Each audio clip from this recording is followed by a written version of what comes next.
The Soviet victory over the Germans in the Battle of Stalingrad largely marked a turning point in the war. The next 3 years would display the gradual decline of the German Reich.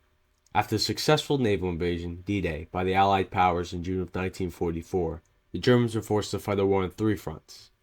German troops were now deployed in the east and fighting the Allies in Italy and France. By 1945, the Soviets had pushed the front lines back to Germany's borders and were rushing for Berlin. The Allied powers had liberated most of Western Europe and were pushing into the German homeland. For Germany, the war was lost, and Nazi leadership knew it.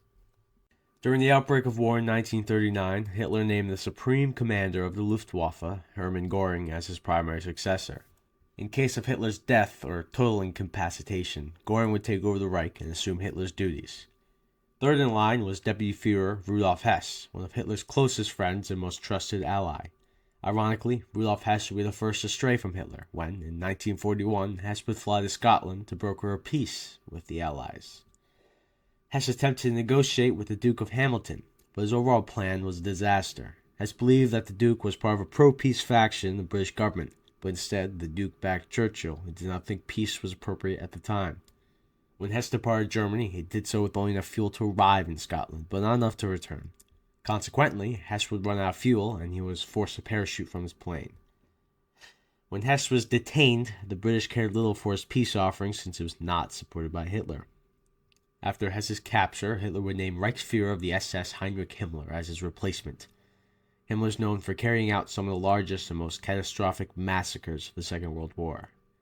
Himmler too would betray Hitler when, in 1945, nearing the war's end, he would send a peace offer to the Allies. The offer is unofficially known as the Himmler-Kirsten Agreement, an accord between Himmler and his personal physician, Felix Kirsten. The peace offer was exclusively meant for the Western Allies, as Himmler wished that Germany, along with the Allies, would continue fighting the Soviets in the East.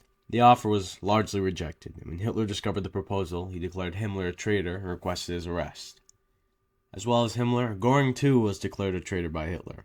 Göring feared that Hitler was too weak and unstable to rule Germany, so he requested that Hitler make him Führer. Göring threatened that if Hitler did not respond by 10 p.m. that night, he would automatically assume power of the Reich. Although Göring was technically within legal right to make his demands, according to a 1941 succession law, Göring misread the situation and Hitler reacted accordingly. With both possible successors now traitors to the state, Hitler was forced to find someone else. Hitler eventually decided upon Karl Donitz, commander-in-chief of the Kriegsmarine. The next day, Hitler would commit suicide and Donitz assumed control, not as Führer, but as president of the dying Nazi regime. Within a week, Donitz would organize surrender terms with the Allies and confirm Germany's defeat in the war.